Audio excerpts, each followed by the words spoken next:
Hello, everybody. This is Charlene Bollinger with The Truth About Cancer and The Truth About Vaccines.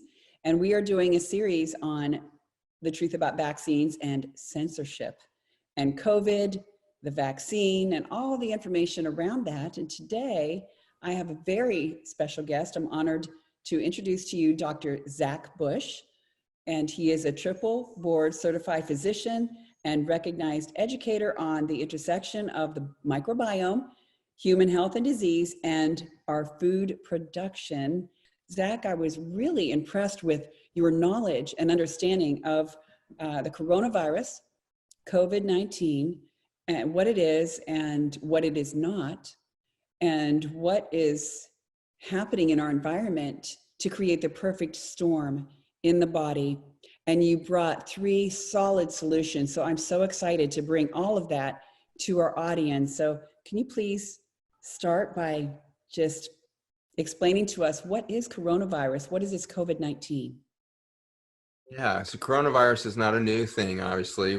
We can track coronavirus in the genome back, some people think 700 years, but there's pretty good data showing that we've got 1,200 years ago human demonstration of coronavirus in our experience.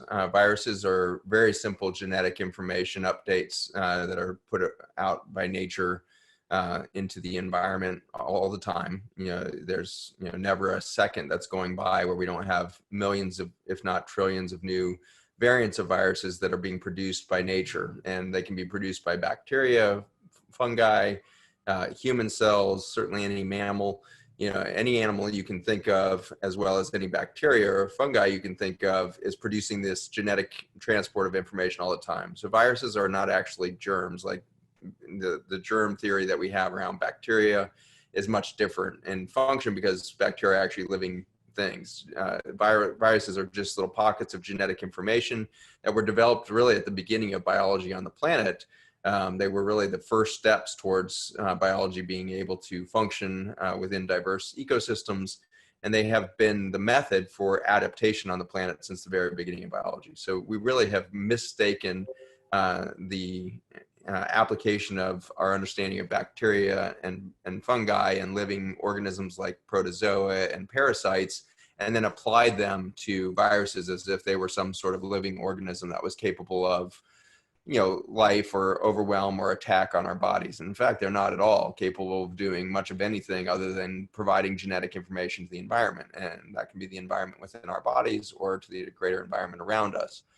But there's so few genes within a virus that we can't prescribe like the breakdown of human health in any condition to a virus alone. It has to be a more complex disruption of biology to lead to any symptoms. And of course, even in medical school, we're told, the common cold or flu, the symptoms that we associate with that aren't from the virus, it's from our immune system's response to repair or change in the body. And so viruses aren't per se damaging our cells. Even it's not like the damaged cells that are lysed when viruses reproduce. That's not what needs cleanup. That's very few cells that will end up doing that per se. The ones that actually will invigorate an immune response are the intact cells that are now taking in that new genetic information and then placing, as they do, they put proteins on their surface to say, hey, this is what I'm making today. And then the immune system will go around and look at the situation. And if there's an overwhelming amount of signal from one place, it'll start to remove those cells through T cells and other guys to correct the balance or terrain of the environment.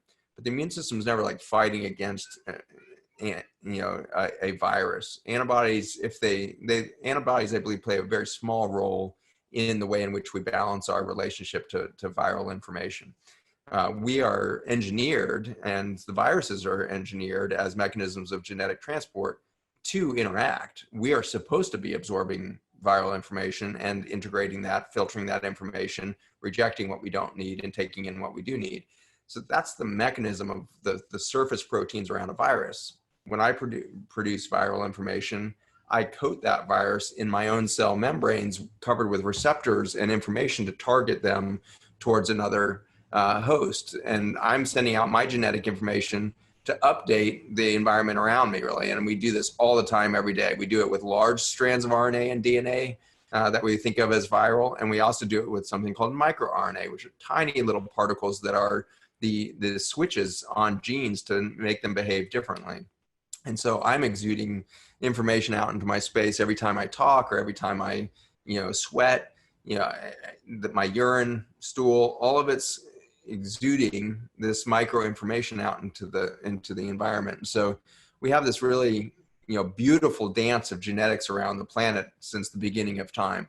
And so it's really erroneous for us over the last, 50 years, 100 years to really place all of this, suspicion and kind of maleficent, belief system around these viruses, because they're not even alive. They can't produce energy. They can't reproduce. They're just genetic updates to our system.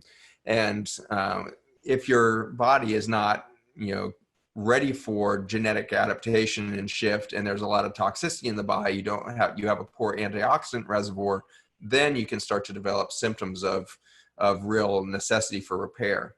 But even that's not a bad thing. When you get a flu and you suddenly spike a fever to 102 degrees, we know that that has really important implications for things like, precancerous cells in the body, detoxification, upregulating the immune system's kind of cleanup system of macrophage. So I believe that fever is a very important adaptation in our survival as a species, as well as as mammals as a whole, that illness is actually a gift. The sickness is actually a mechanism by which we can clean up the body's kind of slow decay of genetic information or slow, toxification from our environment. And so we need to rethink not just our concept of viruses, but rethink our concept of sickness and realize the body's always doing the right thing. And if the body's got a fever and feels fatigued and malaise and brain fogged, it's because it's trying to clean stuff up. And if we keep blaming the microbiome or the virome for these things, then we're never going to get at the root cause of the problem, which is we're in a toxic stew. And so this current pandemic that we have is a perfect example of this situation. And we can really, work to understand not just this virus, but all viruses through our current experience. And I hope to help you and your audience today really understand what are the exact mechanisms that we know about COVID and coronaviruses as a whole. And then what are the mechanisms of the environmental stressors that are actually, creating the symptoms and actual death from our current situation. Wow, that's quite a really well-spoken and brilliant explanation of a virus and the way that the body works. It's not the germs per se. We don't have to walk around with the mask on and washing our hands, although those are, the washing of the hands is probably a good thing, especially with our kids when they go outside and they go in the horse pen, for example. But with this virus, I'm seeing masks, and I don't want to get into that yet, but what you said about the mask was brilliant. So we can talk about that with the solution, but understanding the concept of a virus, the COVID specifically, the way that we're treating it conventionally right now, and the understanding we see out there, the mainstream talking points, we're seeing the ventilators and we're seeing vitamin C right out of the gate, which we know vitamin C is really a great tool for health. But in the case of COVID, right out of the gate, that's probably not the best idea. Immediately down the line, it will be. But your explanation earlier was really eye-opening to me, and the science behind it made sense. So the COVID, you mentioned there are a few conditions which caused what shouldn't be a big deal to be a big deal. The COVID virus coupled with the pollution as well as the Roundup, which we see in Wuhan. Yep. Causes. Yeah, so I think we can get at kind of why do we have this virus expressed right now from nature? Yeah. So since the microbiome and multicellular organisms like humans are exuding this information of genomic shift and adaptation all the time, what's forcing the adaptation? And we've got 30 years of science now showing that we are in a massive ecologic collapse on the planet. We are seeing massive climate change. We're seeing massive transitions of soil and ocean health as we start to lose biology in every single sector, from soil, water to air environments. And so that is being driven by a human belief that we are at war with the microbiome. We still think that we have to kill all the bacteria. We still think that strep throat is a result of too many strep molecules. As strep bacteria doesn't cause strep throat. It's an adaptation, screw up of the terrain that causes the overgrowth of a single species. It's the same thing that we do to a garden. When you go out in a diverse, backyard system and then take a rototiller and till up all of the earth, the first things that are going to come up are weeds, because the weeds are adapted to do rapid recovery of a damaged ecosystem. If we go and spray the weeds, then the ecosystem doesn't recover. And then now we don't have good life. And so now we have to put artificial nutrients and herbicides, pesticides, because we have weak plants coming up. This is what we've done to the human body, is we have surrounded it with antibiotics for the last 50 years.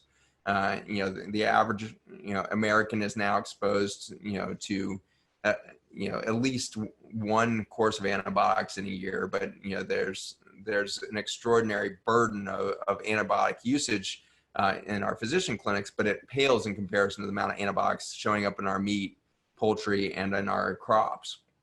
And that, of course, started with genetic modification for Roundup Ready crops in 1996, but that was pre-led by our use of Roundup as a desiccant or drying agent on wheat, which started in 1992. And so we started a full-out military blitz on the microbiome in the 1990s, and we have had a collapse of human health since then. We've obviously had an explosion of obesity right starting then, explosion of gluten sensitivity and celiac disease, and our lab has shown the relationship between Roundup, microbiome, and those conditions as you develop leaky gut. Then you've got, this massive, decimation of the soil nutrient delivery, which then leads to a collapse of the medicinals of our plants. And so not only are we lacking microbiome, our plants no longer have the medicine to treat the diseases that we would get as we lose the soil of our biology, which is our gut. And so we have, decimated the garden, if you will. We have really done a huge toll. And by the 2000s, we see increasing brain tumors, leukemias, lymphomas in children and adults. We see an explosion of Alzheimer's in women, Parkinson's in men, ALS, MS, autism, attention deficit. Every neurologic condition we've ever described has started going up since then. So we're showing this devastating undermining of human biology starting in those 1990s in a kind of renewed sense. And when I say that we've channeled chemical warfare at this, it literally is that, because previous to 1976 or 74, I guess it was, before we kind of repatented glyphosate as a weed killer and all this, the organophosphates were used in war. And so back as far as the Korea War, but certainly getting into the 1950s and beyond with the Vietnam War, we dumped an enormous amount of organophosphate into the Asian environment throughout North Vietnam and Cambodia. We literally moonscaped that entire jungle system, killing hundreds of millions of trees, monkeys, lizards, butterflies. We devastated all of life so that we could better see the Ho Chi Minh Trail from the air so we could kill more people. And so that was the war mentality of the organophosphate chemical, is we could dump it from the air and annihilate jungle systems. So over the last couple of years, we've been working on really demonstrating in the United States the exact patterns of Roundup spraying and its damage to the microbiome of the soils. And then subsequently, it's a water-soluble molecule, goes into our river systems, kills rivers, and we have the biggest, ocean dead zone in the world right at the end of the Mississippi River.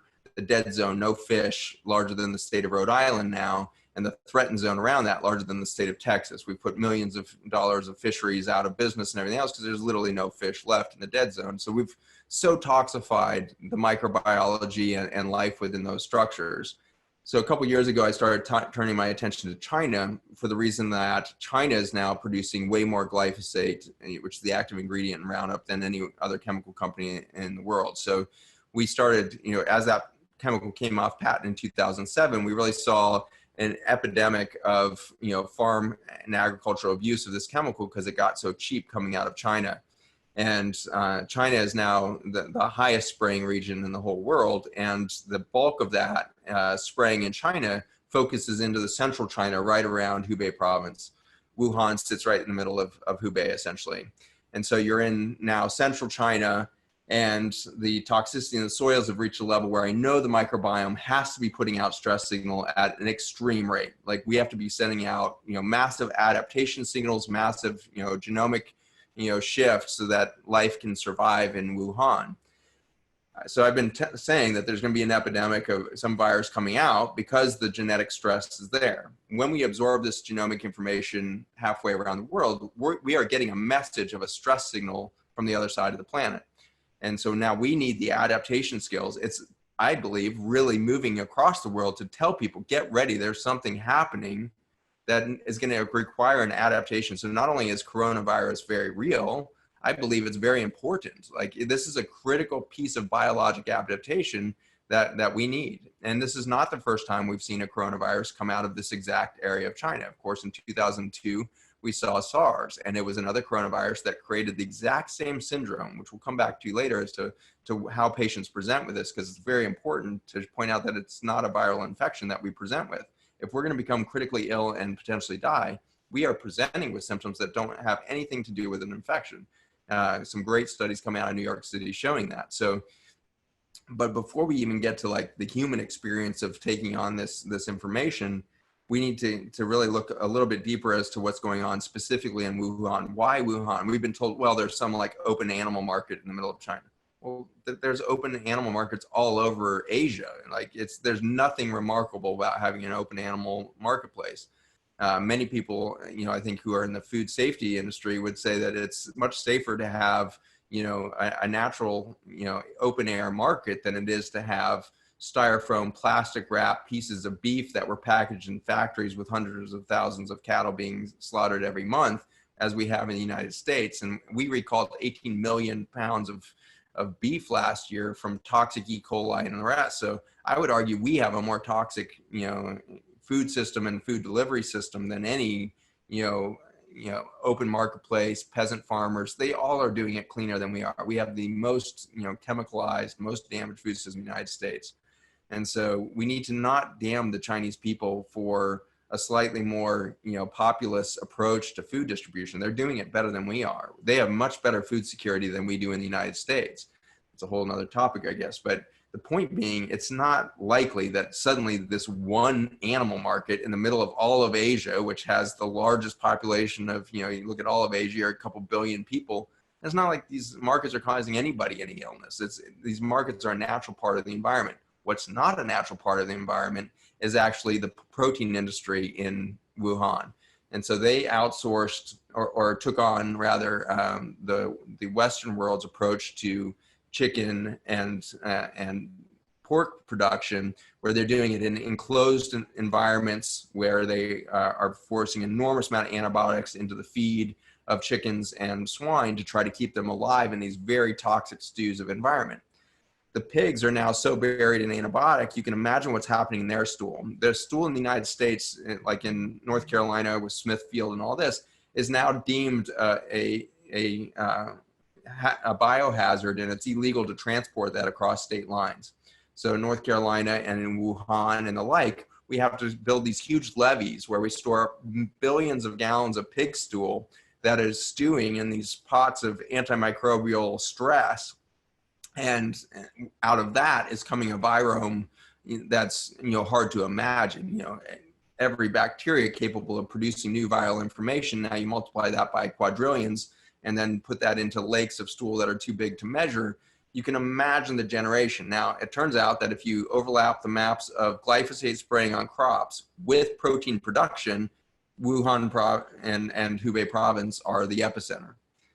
Then there has to be one more really potent mechanism needed to create a pandemic, which is transport of the virus through the air effectively. And it turns out that long evidence has shown that influenza and SARS, the coronavirus there, as well as the coronavirus that we see today, is all capable of binding to air pollution. And air pollution in China is focused out of Beijing, and it gets pressed down by the air currents coming down from the north, Beijing being just north of Hubei. Now you can start to see a situation where you have the most toxic agriculture, the most toxic protein production, and carbon particulate in the air that can bind those viruses and carry them very long distances. And so we had the perfect opportunity. So the last couple of years I've been saying we are at risk of creating a massive, viromic shift. And I don't think the viruses are to blame here at all.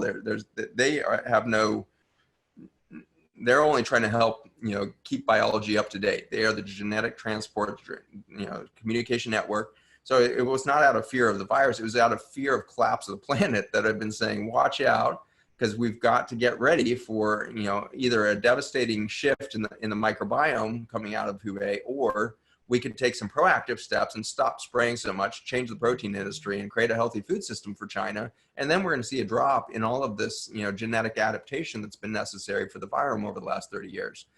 And so that's what I've been preaching. I didn't have any idea it was going to come out so soon. I thought we were a few years away from maybe the next one, because the pathway for coronavirus is typically kind of every 10 years, 2002, 2012. So I've been telling people maybe, 2022, somewhere in there, we would be at risk for our next kind of shift to happen. But as we know, the degradation of the planet is accelerating. And so now it's been, a 7 or 8 year gap from our last resolution of a coronavirus shift. But we've got a coronavirus shift. There's a new RNA protein in this new coronavirus strain. We haven't been able to figure out what that protein does exactly, but I have some theories that aren't even worth mentioning right now because they're not important to this conversation. But that RNA strain is interesting to me because I think it's going to reveal something about the new stress that we're putting on the microbiome of China through outsourcing all of our chemical industry there.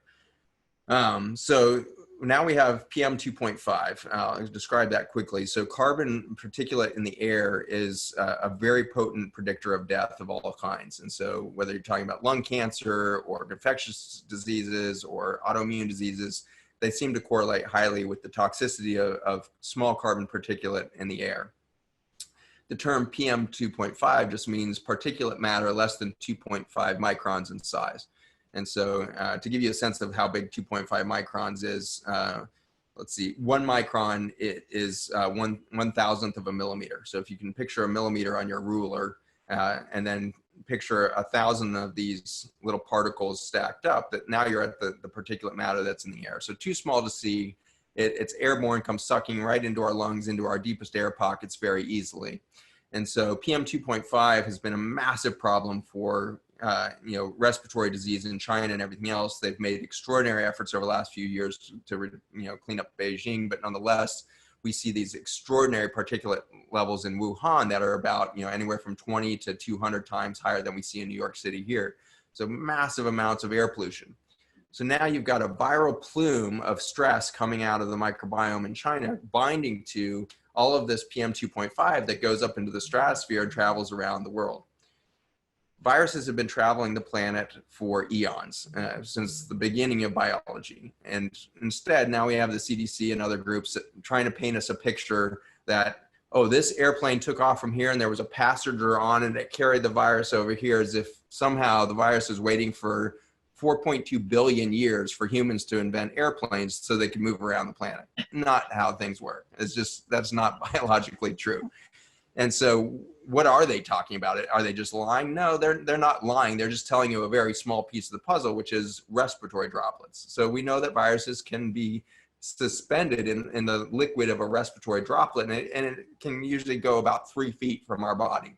And so we have this little cloud of respiratory around us that is one of the mechanisms by which we communicate. We communicate through hormones, pheromones, redox signaling molecules, viral genomic information, exosomes, all this cool stuff. So we're like this cloud of genomic endocrine information that we walk around with. And when you see somebody you love, you're recognizing them on 100 different levels, 1,000 levels, millions of levels, because you're interacting with every cell in their body when you come into their presence. And that is a good thing. We know that the more community you have, the more people you connect to in a day, the healthier and longer you live.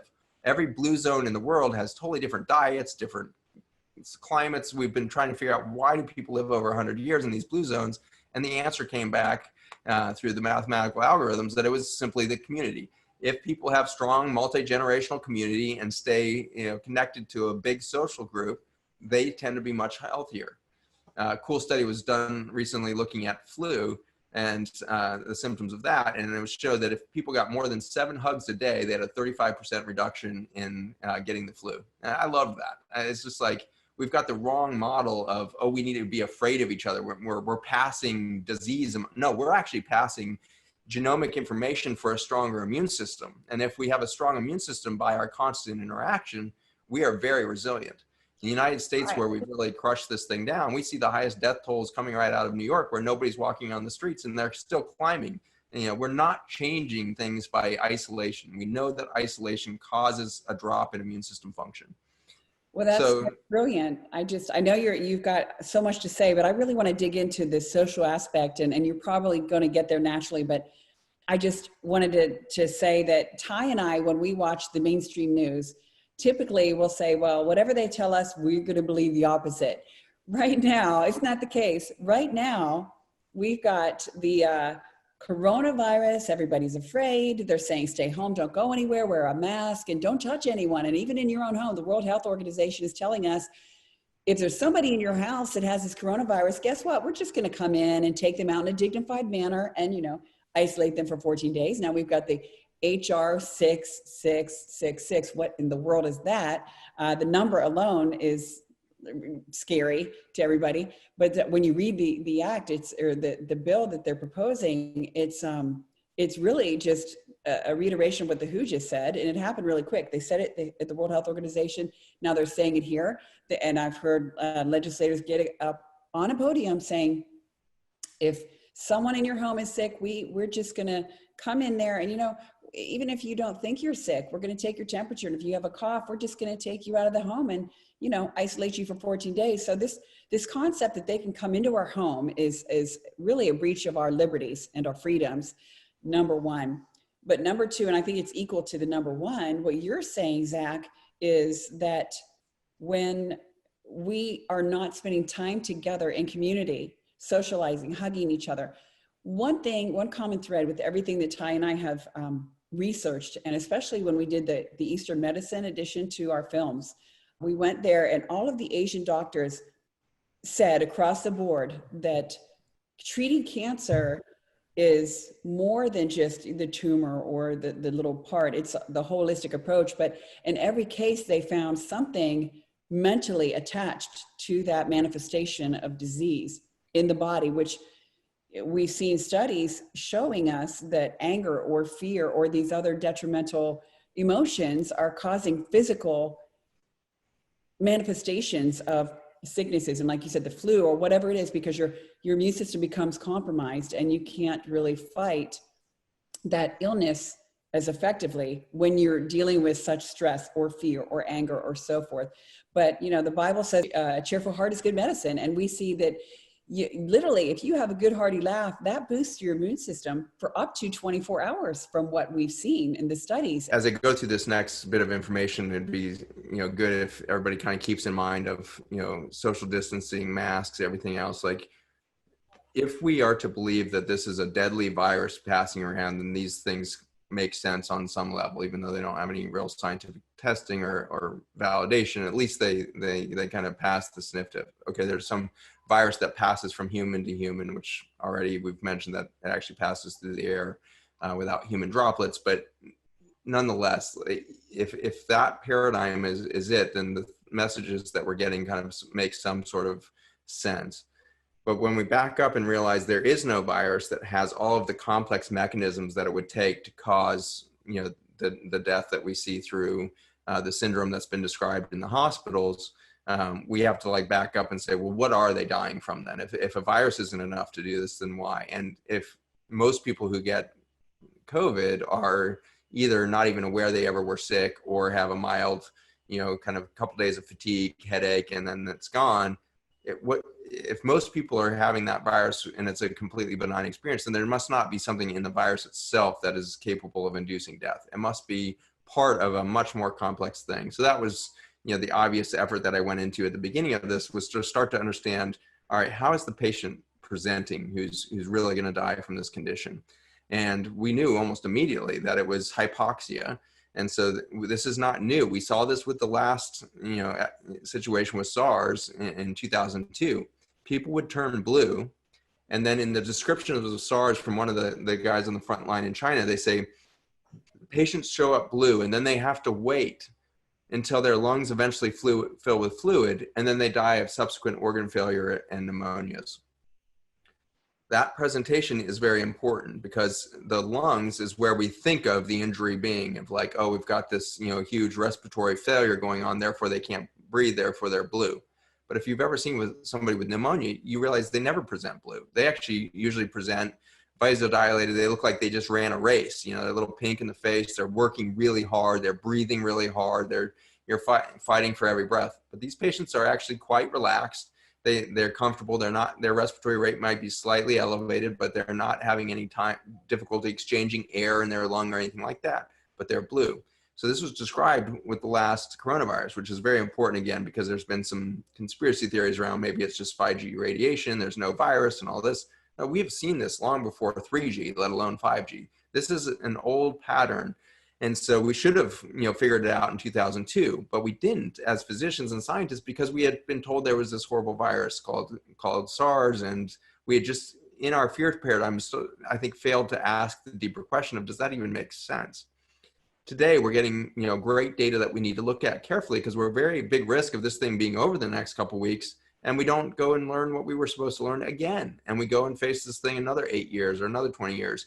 And so, or another 3 years at the current pace that we're going. So we have to learn from our patients. And when I left the university in 2010, after 17 years in academic environments, I started learning better than I ever had, because it was just me and my patients in rural Virginia in an impoverished little town of 550 people.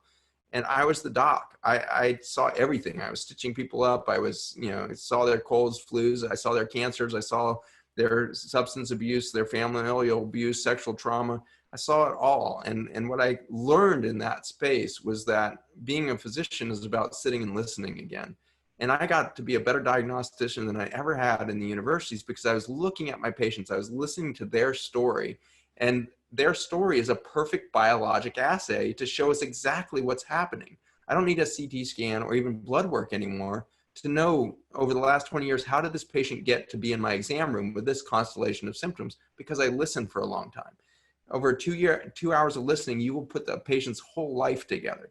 You'll actually know why they're in the abusive relationship they're in. You'll actually know why their child left home and did drugs. You'll figure all of that out by listening, rather than doing a bunch of busy, fancy tests. And so we need to take that discipline of real human intuition, human quantum physics, quantum computing capacity that we have, and apply that to the story that's coming out of this situation. So let's do that for a moment. So a patient shows up blue. Before you do, I just want to say this, Zach. We need more doctors like you, okay? We've met a lot of doctors. Doctors all over the place.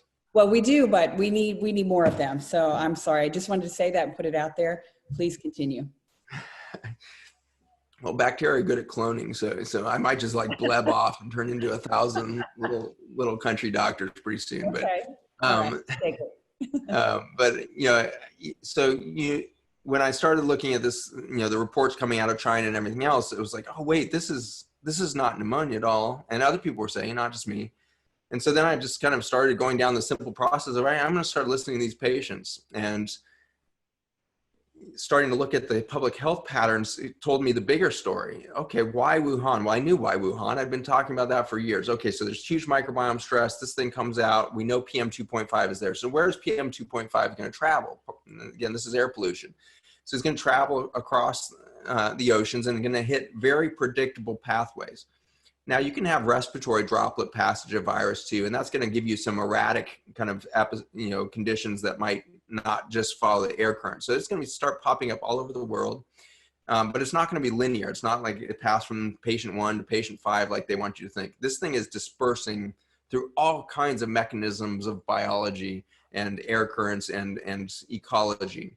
A nice study coming out of Europe a couple of years ago showed that viruses were showing up in ice caps and in deserts at the same pattern across the world as they were showing up in humans, to suggest that it doesn't take human presence to move viruses around. They move through the air currents and everything else. So respiratory droplets go about 3 feet, but airborne particulate viruses that are tagged to a piece of dust or pollen or some other tiny carbon molecule that you would find in the carbon waste from transportation or energy systems is going to carry it very far, thousands of miles, maybe all the way around the world a couple times before that thing is neutralized. So I think these viruses can persist very, very long in nature.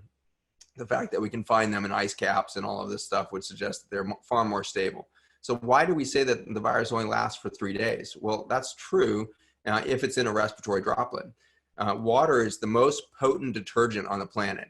If you drop a Navy ship that weighs thousands of tons of steel into the bottom of the ocean, it's going to be gone over the next few decades because the water will completely absorb all of that massive steel.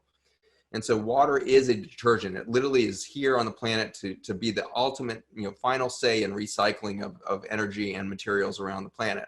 So when you put a virus in a droplet of water, it's going to have an oxidative effect on that virus, and it's going to break it down faster. If you have an airborne virus that has a protein shield that doesn't require water to maintain the protein structure, but then gets carried by air currents and is umbrellaed across the world on dust or smoke particles and all of this, we're going to get coverage around the planet very quickly. So that was happening, starting back, probably November, something like that. Our first, descriptions were coming out at the end of December by China, but it's pretty clear that, again, there was no patient zero. They've made it clear there is no patient zero in China.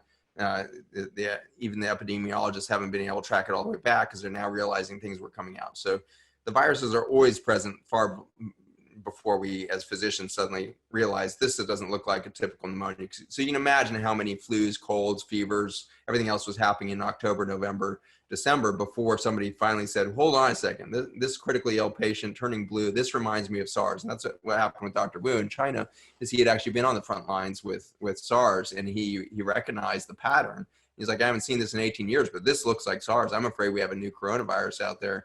And he ended up being spot on. And the Chinese government, he died of complications of some condition a couple weeks later, or I guess maybe a month and a half or something. But now he's been, deemed the highest medal of honor in China, the Martyr Award, for his recognition of this condition. Thank you so much for joining us, for bringing clarity to the table and helping us to understand these masks are no good. We've heard Fauci even say that the masks are not helpful. They're not helping. They're actually harming. The Surgeon General came out and said these masks are not good, yet you can't go to Trader Joe's unless you wear a mask. And so there's such a massive disconnect. And all the while we are being censored. Our voice is being censored. The truth is being censored. So the ones that control the media, the ones that control the different high-end systems, whether some of the governors that we see are acting tyrannical, they're keeping the truth from the people that leads to life. There are governors that won't let people out of their house, that say you can't go out of your house. Then we've got Sheriff Mack, the constitutional sheriff who's helping other sheriffs to understand the Constitution and their duty to the Constitution. So we're working with him to bring awareness to that and help other sheriffs to understand, and policemen to understand that it is not their job to lock us up and to take mothers away from children because they're wearing a sign in protest to this tyranny. It's their job to support that mother's right and certainly not separate that mother from the child. That's one of the videos, of many videos that have gone viral. So there's a lot going on around us, but you help us to bring sense to what is the COVID, what is the cause, and what is the treatment. And that mask is not good for us. Thank you, Dr. Zach, for joining us. It's been enlightening, encouraging, and I'm filled with hope. Thank you. And thank you out there for joining us. God bless you. And until next time, we'll see you soon.